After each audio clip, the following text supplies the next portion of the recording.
Hi everyone and welcome to today's episode of the SFTG podcast. It's episode 154, so let's get on with it.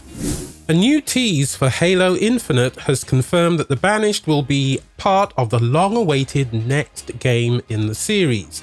The short teaser video, which sees a communication device decipher a signal, features a gravelly voice delivering a message to humanity. Now, I'm not going to play the clip. It's on YouTube, you can check it out. It's not very long, there's not a lot of detail, it's basically just a voice. Anyway, the Banished are a mercenary organization set up after a rebellion in the Covenant Empire, the alien antagonists in the Halo series. They're largely made up of brutes, but also count many of the Covenant races among their ranks. They include grunts, elites, and hunters.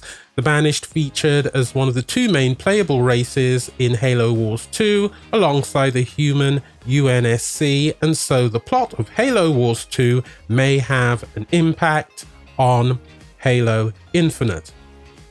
Now, of course, Halo Infinite is presumed to be one of the launch titles of the Xbox Series X, which is going to make its way to us this holiday season. I do use that term holiday because there may just be the odd American watching this.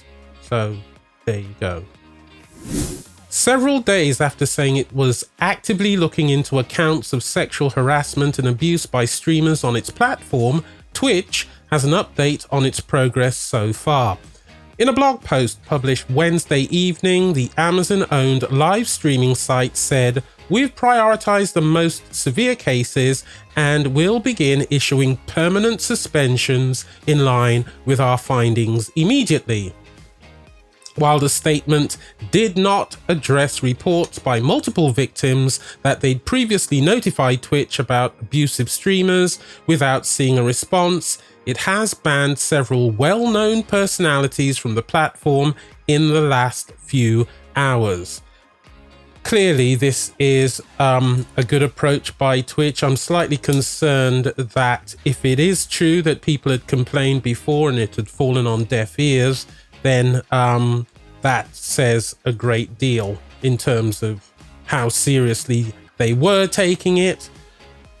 I suppose the long and the short of it is that they're taking it seriously now, and we can only hope that people who are so abusive on the platform are banned and banned permanently.